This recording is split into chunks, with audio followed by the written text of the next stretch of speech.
Hoy voy a hablar de algo que pocos emprendedores y dueños de negocio consideran: cómo proteger tu negocio para que sea perdurable en el tiempo. Muchos emprendedores viven pensando en ventas, algunos pocos en rentabilidad, pero nadie en si su negocio va a subsistir de acá a 5 o 10 años. ¿Qué pasa, por ejemplo, si perdés a tus principales clientes o si tus costos empiezan a crecer mucho? ¿Tenés algún plan para si eso pasa? En este episodio entonces voy a contarte cómo diversificar riesgos de manera práctica, sea cual sea el tamaño del negocio que tengas. Básicamente, cómo no poner todos los huevos en una misma canasta. Voy a tocar temas de cómo diversificar riesgos con clientes, con proveedores, con cambios en el mercado, incluso con cisnes negros como una pandemia. Además, te voy a contar ejemplos reales de cómo lo hicieron en Mercado Libre, en Habana y con casos reales de mis negocios. Así que si te interesa que tu negocio siga durando los próximos años, te invito a escuchar este episodio. Bueno, como te dije, esto es algo que pocos emprendedores piensan, es en los riesgos que tienen en un futuro cercano.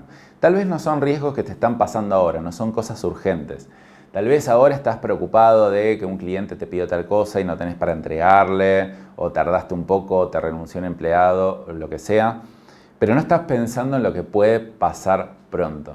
Y tenés todos los huevos en una misma canasta, no tenés un plan de contingencias, de diversificación de riesgos, ni siquiera sabés y tenés analizado cuáles son tus riesgos futuros. Entonces, en este episodio vamos a ver desde distintas perspectivas eso, cómo hacer un plan para que tu negocio siga funcionando en el largo plazo a pesar de las cosas que puedan pasar. Porque hay cosas que yo puedo prever, que puedo prevenir, que puedo anticipar. Hay otras que simplemente tengo que gestionar y no puedo hacer nada, pero tengo que estar preparado para eso. Yo lo que veo que la mayoría de los emprendedores está focalizado en más ventas, ¿no? Cuando uno factura no tanto, quiero vender más, vender más, vender más. Ahora, cuando yo a la gente le pregunto, ok, pero ¿cuánto ganás? ¿Cuánto es tu margen de ganancia? Me dicen 30%. Le digo, ok, o sea, facturás $10.000, 30% de margen de ganancia, te estás llevando $3.000 a tu bolsillo, a tu casa, ¿no? Me dicen, no. Bueno, entonces no es ganancia eso, es otra cosa. Hay muy pocos que se centran en la rentabilidad, que ya es un gran paso, pero no conozco prácticamente nadie, salvo los mejores, que se centren en la perdurabilidad. Básicamente es, ¿cómo voy a hacer para seguir siendo relevante en los próximos 5 o 10 años? Y obviamente no digo que no tengas que estar focalizado en los problemas actuales, pero las cosas cambian, los mercados cambian, los clientes cambian y por lo menos tenés que saber a qué riesgos te estás enfrentando. Es momento de ser preventivo. Estamos en el siglo XXI. Ya es momento de dejar de vivir apagando incendios y solucionando las cosas y yendo por detrás del problema. Es momento de ponernos adelante. Entonces, una herramienta práctica para hacer esto es un análisis de contingencias. Me acuerdo que en un momento habíamos tomado una consultoría sobre varios temas, entre ellos análisis de riesgos. Y hay un ejercicio muy sencillo y muy práctico que se puede hacer, que es, primero, hacer un listado de todas las cosas que vos creas que te pueden pasar, que pueden perjudicar a tu negocio mucho o más o menos. Hacer un listado, no importa, como brainstorming, ¿no? Después más o menos lo ordenás ese listado y te pones 2 columnitas. O sea, yo me lo imagino en un Excel, ¿no? Como siempre hago las cosas. Entonces, una columna es esas cosas que pueden pasar. Otra columna es la probabilidad de ocurrencia. Y otra columna es el impacto que puede tener esa ocurrencia. Es decir, si ocurre esto, ¿va a ser muy grave? ¿Va a ser más o menos grave? ¿O va a ser poquito grave? Entonces, un ejemplo es, se va mi cliente más grande, o sea, que representa el 30% de mi facturación. El impacto, si se va, y es importante, o sea, la verdad que no me quedaría pérdida, pero estaría muy, muy justo, entonces un impacto medio. Tal vez le puedes poner una escala de 1 al 10, entonces yo le pondría un impacto de 7. Probabilidad de ocurrencia, y bueno, mira, este cliente está con nosotros hace mucho tiempo, tenemos buena relación, nos ama, sabe que somos los mejores. Bueno, es probabilidad baja de ocurrencia. Pero no quiere decir igual que no tenga que atacarlo, porque si pasa, por más que sea de baja probabilidad de ocurrencia, es algo que me puede afectar bastante la rentabilidad. Y en este caso yo lo podría cambiar estos ejemplos como se van mis dos principales clientes, que representan el 60% de mi facturación. Y ahí yo puedo decir, uy, mira, el impacto sería gigante, sería un 10. Probabilidad de ocurrencia y baja, puede ser que se vaya alguno, pero baja. Pero si llega a pasar, quiebro. Entonces, uno empieza a analizar todos estos puntos y compararlos, ¿no? Y ponerlos después, ok, a ver, en base al impacto y la probabilidad de ocurrencia, ¿cuál es el que voy a trabajar primero? O tal vez es simplemente, algunos no los voy a trabajar nunca. No sé, nosotros hemos hecho este ejercicio y era algunos, bueno, vamos a hacer X, Y, Z.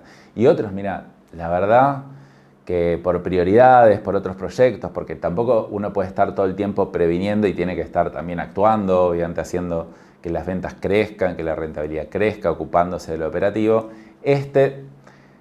Si bien yo sé que puede ser un problema, lo voy a mantener ahí, no voy a hacer nada por ahora, pero lo voy a mantener en la mira porque tal vez, no sé, el semestre que viene, el trimestre que viene, sí me pongo a hacer algo con eso.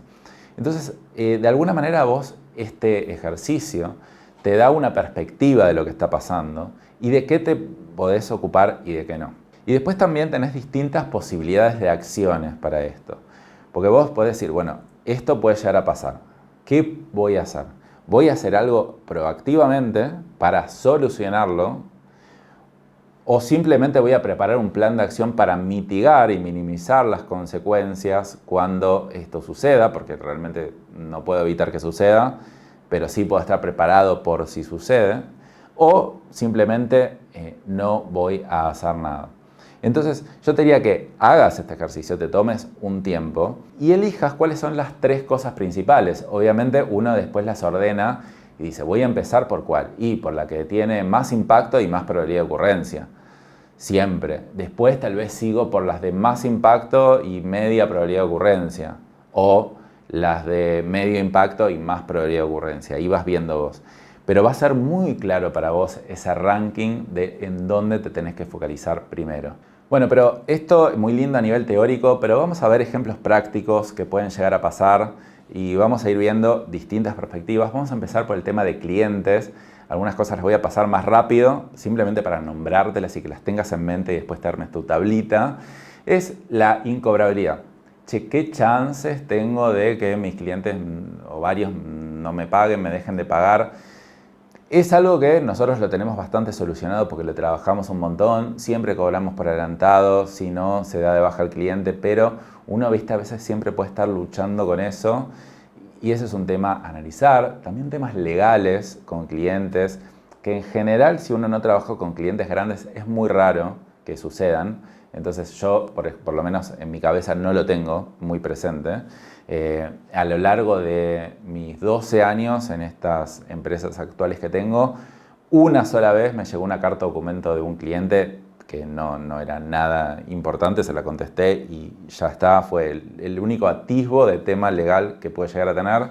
No es algo que suele ocurrir mucho en los pequeños emprendimientos, pero lo podés tener en cuenta. Y lo que sí pasa mucho es la falta de diversificación de cartera. De hecho, este episodio surge a través de un TikTok que grabé, que fue mi primer TikTok viral, entre comillas, que llegó a más de 1000 me gusta, que es el caso de las bicicletas Olmo, que las bicicletas Olmo habían quebrado en un momento. ¿Por qué quebraron? Porque tenían pocos clientes que facturaban mucho, o sea, a los cuales Olmos le vendían mucho. Y esos clientes, de repente, hubo 2 o 3 que le dejaron de comprar, Olmo no pudo bancar eso, y entró en pérdida y tuvo que cerrar. Después Olmo volvió a abrir, o sea, salió de la quiebra, no sé cómo fue.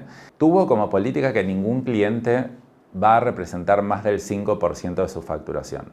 Entonces, de esta manera se aseguraba de tener una cartera de clientes bien atomizada, donde cada cliente no represente más del 5% de la facturación. Entonces, si te iban 3 clientes, ok, como mucho perdés el 15% de la facturación, pero tu empresa sigue funcionando.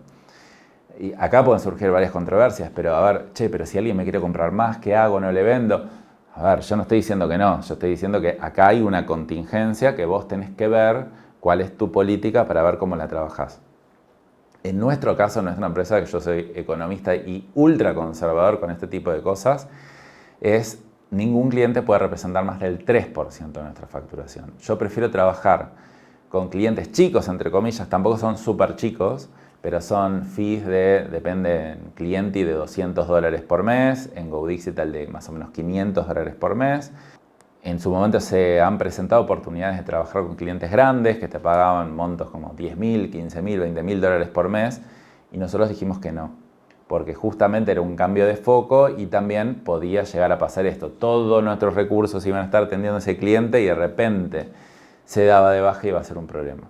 En cambio, ahora yo elijo centrarme más en la calidad central del servicio y no tanto en un cliente en específico. Si un cliente dice, si no haces tal cosa, me voy, y esa cosa no es algo que solucionemos nosotros, le digo, no hay ningún problema, o sea, nosotros hacemos esto, trato de mejorar y hacer lo mejor que puedo en lo que estoy proponiendo, y si no te gusta, está todo más que bien. Pero imagínate responderle así a un cliente que te está representando un 40% de tu facturación. Ni loco le puede decir esto. Entonces, uno acá también puede armar planes de contingencia, de decir, ok, esta es mi situación actual. Tengo 3 clientes que representan el 50% de la facturación. Me gustaría cambiar esta situación. No lo voy a poder cambiar de la noche a la mañana, pero sí ir trabajándolo. Puedo decir, mira, quiero empezar a apuntar a conseguir clientes más chicos, pero más cantidad de clientes. Tal vez a lo largo de un año, en vez de que esos clientes representen un 50% de la facturación, quiero que representen un 40% o un 35%. Voy a seguir teniendo riesgo, pero cada vez un poco menos. Y acá está este tema, ¿no? Porque, a ver, muchas veces estos clientes grandes son rentables, son fáciles de gestionar. Entonces, cuando uno no ve la perdurabilidad como métrica y ve ventas y rentabilidad, los números dan súper bien. Entonces, si no hago este análisis de contingencia, parecería como que no tengo que hacer nada, cuando en realidad para mí es una cartera extremadamente riesgosa. Ponete a pensar qué porcentaje de facturación representan tus 3 principales clientes y fíjate si no tiene que ir por este lado. Fíjate que profundice mucho más en esto, la diversificación de cartera de clientes, porque es algo que sí veo mucho. En cambio, los 2 puntos anteriores que mencioné tal vez son un poquito más raros. Después, con el tema de empleados o colaboradores, acá hay varios temas que pueden surgir. También el tema legal, que tal vez es un poquito más fuerte de lo que puede ser con clientes, especialmente en negocios que tal vez tienen mucha gente y tienen gente de hace mucho tiempo y las contingencias, si lo tienen que despedir, les va a salir muy caro o se tienen que enfrentar a muchos potenciales juicios laborales. Acá depende mucho del rubro. No sé si uno trabaja en rubro de construcción o con empleados de comercio, el riesgo tiende a ser relativamente elevado y yo no lo dejaría de ver en esos casos, pero tal vez en emprendimientos digitales, con gente que trabaja más freelance, no suele haber tanto problema en general con eso. Después con empleados puede estar el mismo riesgo que está con clientes, ¿no? Imagínate, yo tengo un vendedor solo, o sea, ese vendedor representa el 100% de mi fuerza de ventas.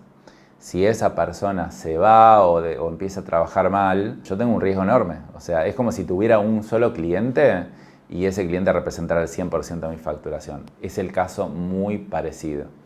Entonces, a ver, esto que voy a decir a veces no es tan fácil de aplicar, pero lo ideal es tener 3 personas en cada área clave, ¿no? Y parece, digo, claro, yo no voy a tener 3 vendedores y no necesito 3 vendedores. Pero yo, por ejemplo, como pienso los negocios es, yo tengo que tener la escala de ventas necesarias para tener un equipo de 3 vendedores, porque si tengo uno solo, el nivel de riesgo es altísimo. Obviamente no voy a poner 3 vendedores para la misma cantidad de leads que tengo hasta ahora. Pero voy a ampliar, si ventas es un área clave, obviamente en todos los roles no lo puedo hacer, a tener mucho más lead para tener más diversificada. Y si me va una persona, ok, obvio me afecta, es 33% de mi fuerza laboral en ese área, pero no es el 100%, entonces ya ahí lo trabajás bastante. También esto depende cuán fácil sea conseguir un reemplazo, ¿no? Porque tal vez, ok, si va un vendedor, está bien, me va a costar, tengo que capacitar a otros, pero se consigue. Pero tal vez hay otros roles, no sé, un gerente de finanzas o no sé, algo que como que realmente no se pueda conseguir en el mercado, o sea, muy, muy difícil, es donde hay una contingencia mucho más grande. Tal vez no hay mucho que pueda hacer, más que mantener contenta a la persona, pero tengo que tener en cuenta esa gran contingencia que tengo. Después, riesgos de mercado, y acá hay un montón de cosas que me las anoté acá. Por ejemplo, costos de adquisición que aumentan, o sea, ¿qué pasaría si me cuesta 30% más caro captar un cliente de lo que me está costando hoy? O sea, sigue siendo rentable, ¿no? Y si se va al doble, por ejemplo, desde 2020 a 2024, los costos de adquisición de clientes se multiplicaron por 5, o sea, aumentaron 5 veces, 500%. Imagínate que hubo un montón de negocios que dejaron de ser rentables en ese momento. Entonces, vos te podrías plantear, ¿qué pasa si mis costos de adquisición al cliente suben al doble? Entonces, acciones posibles que podrías hacer es, ok, como yo sé que es posible que eso pase, y es bastante seguro que eso pase, yo tengo que ampliar el valor de los clientes, de la ganancia que me dejan los clientes, el lifetime value. Entonces, o tengo que subir el precio, o tengo que fomentar la recompra, o las recomendaciones, o los upselling, porque como yo sé que lo otro me va a pasar, quiero estar preparado y preventivo para eso. Después, tal vez, ¿qué pasa si viene un competidor fuerte? Y acá, en general, en lo que es servicios, tal vez no es tan importante, pero si uno tiene, no sé, una peluquería y de repente es la única peluquería a 3 cuadras a la redonda, pero de repente se ponen en esa misma cuadra 2 peluquerías más, probablemente yo tenga un tema de contingencia ahí. Entonces, como yo anticipo que eso podría llegar a pasar, digo, ok, ¿qué puedo hacer? Bueno, no sé, desarrollo mi marca personal como peluquero, voy a tratar de tener un servicio diferencial cada vez que vengan para que no lo quieren cambiar, voy a dar un plan de beneficios por venir frecuentemente, que cada 10 cortes tenés uno gratis, no sé, pero por lo menos lo puedo anticipar. Obviamente que me va a influir si me viene otro competidor, pero voy a mitigar el riesgo, no lo voy a eliminar, pero lo voy a mitigar. Después, en temas de mercado también puede estar la dependencia de un canal de adquisición. Nosotros, por ejemplo, en mis empresas, el 70% de las ventas viene por Meta Ads. Entonces decimos, che, es un riesgo, sí, o sea, porque imagínate que no se pasa algo con Meta Ads o nos bloquean la cuenta, lo que sea, y perdemos 70% de las ventas, es una locura. Entonces, es una contingencia que por ahora nosotros elegimos seguir teniéndola porque lo vemos con muy baja probabilidad de riesgo que pase algo en Meta Ads. A ver, una cosa es que pase algo en Meta, que no siga funcionando como lugar para hacer publicidad, que por ahora yo lo veo cada vez mejor. Otra cosa puede ser, che, me bloquearon la cuenta publicitaria. Entonces ahí sí está bueno mitigar de tener 2 o 3 cuentas publicitarias por las dudas, porque tal vez Meta sigue activo, pero la cuenta me la dieron de baja. Entonces hay que tener cuidado. Yo de largo plazo sí me gustaría empezar a tener un segundo canal de adquisición un poquito más fuerte, porque, o sea, como te digo, si vienes de baja probabilidad de ocurrencia, si llega a pasar, estamos bastante en el horno. Yo como lo pienso es, bueno, pero el tráfico se va a ir a otro lado, entonces simplemente tengo que migrar la publicidad a ese otro lado. Pero no va a funcionar de la misma manera. Entonces, por ahora, como nos estamos haciendo un poco los boludos con esto, me parece bien por ahora, pero tal vez 2025, 2026 podría ser un año donde empecemos a diversificar un poco.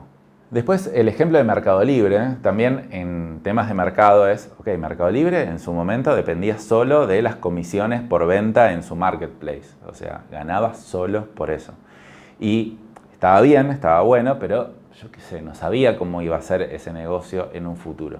Entonces decidió diversificar en distintos productos, ¿no? Sacó Mercado Pago, Mercado Envío, Mercado Crédito, que al principio eran pequeños productos dentro de Mercado Libre y ahora son casi como empresas diferentes. O sea, Mercado Pago tiene su propia rentabilidad, Mercado Envíos tiene su propia rentabilidad. Entonces, imagínate que Mercado Libre, el marketplace, empieza a ir medio flojo, empieza a perder un poquito de plata incluso. Pero bueno, tiene como alternativa esos otros que lo pueden llegar a compensar. Entonces diversifico en cuanto a gama de productos. Después está el ejemplo de Habana, que bueno, al principio tenía, muy al principio, solo locales propios de los alfajores Habana. Y después empezó a diversificar de la manera de franquicias, ¿no? Empezó a dar franquicias, entonces digo, ok, tal vez en Mar del Plata ya no se venden tantos alfajores o empiezan a haber más competidores, pero voy a abrir sucursales libres de riesgo, entre comillas, porque son franquicias que las vendo en distintos puntos del país. Entonces, eso mitiga un poco. Pero bueno, también Argentina puede empezar a ir mal y dejar de venderse alfajores, haber mucha competencia, entonces me voy a expandir a nivel internacional. Y otra cosa que empezó a hacer también es decir, no voy a vender solo a través de mis propios canales, sino voy a empezar a vender a través de supermercados y desarrollar otra gama de productos que no dependa simplemente o solamente de los puntos de venta propios que tengo. Entonces, de esa manera, si alguna cosa funciona mal, otra cosa probablemente esté solventando la anterior. Después, por último, el tema de proveedores, o sea, ok, dependo solo de un proveedor. ¿Qué pasa si ese proveedor se queda sin stock? ¿Qué pasa si ese proveedor cambia la política de precios o me empieza a atender mal? Entonces, nunca está de más o comprarle a dos proveedores mitad y mitad o por lo menos siempre tener alguna alternativa ya prevista.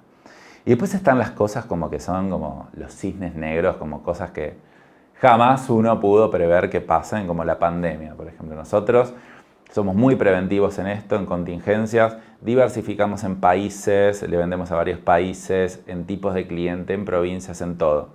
Jamás se me ocurrió que podía llegar algo que paralice toda la venta en todos lados. Y no tuve plan para eso. Y si bien ahora tampoco tengo plan para eso, está bueno tener como un plan para estas cosas gruesas que pueden pasar. Entonces, no sé, yo me puedo imaginar lo siguiente. ¿Qué pasaría si mañana pierdo el 70% de la facturación? Sea por lo que sea. No importa, porque no sé si es por cliente, por lo que sea. ¿Qué puedo hacer al respecto? Y uno al principio dice, bueno, no puedo hacer mucho, pero sí puedes hacer. No creo que no tengas que sufrirla en ese momento, seguramente sí, pero por ejemplo, podrías apuntar a tener una estructura de costos más variables que fijos. Tal vez vas a pagar un poquito más, es decir, no sé, puedo tener gente freelance que me haga ciertas cosas y bueno, yo le voy pagando por hora, entonces si necesito menos horas le pago menos. A diferencia de un empleado fijo que yo le pago un sueldo fijo, gane mucho, gane poco. Entonces puedo variabilizar costos. Puedo también hacer como simulaciones o escenarios de, che, se me da 70% de la facturación, ok, ¿qué gastos podría recortar? Bueno, la oficina yo ya tengo una lista de cosas, porque si no, el tema es que estas cosas te sorprenden emocionalmente, ¿no? Como que siempre está bueno hacer el ejercicio de qué pasa si pierdo todo, qué es lo que haría. Entonces, simplemente para estar mentalizado y que cuando eso llegue no te agarre de sorpresa, lo más probable es que no llegue nunca, pero si llega, ok, mira, este era mi plan. Doy de baja a la oficina, el celular nos quedamos con uno, internet le pido prestado al vecino, ya tuve variabilizado algunos costos, bueno, lamentablemente voy a tener que despedir a algunas personas, a cuáles van a ser, no sé, varias cosas que uno puede estar preparado mentalmente para eso. Entonces, hasta una pandemia se puede planificar el tema de contingencias. Bueno, entonces, emprendedor, dueño de negocio, esto no es para que te alarmes, no hay que estar todo el tiempo obsesionado con esto, hay que simplemente hacer una pequeña planificación y un plan de acción para eliminar estas contingencias más grandes y no esperar a que lleguen para atacarlas.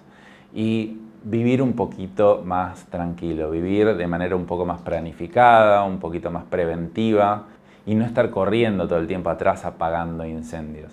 Esta básicamente es la definición de pasar de ser emprendedor a ser empresario. No ser esclavo de tu negocio, sino que tu negocio trabaje para vos. Obviamente vos te tenés que ocupar de estas cosas, pero si lo haces bien, vas a poder tener un negocio que dure muchísimos, muchísimos años.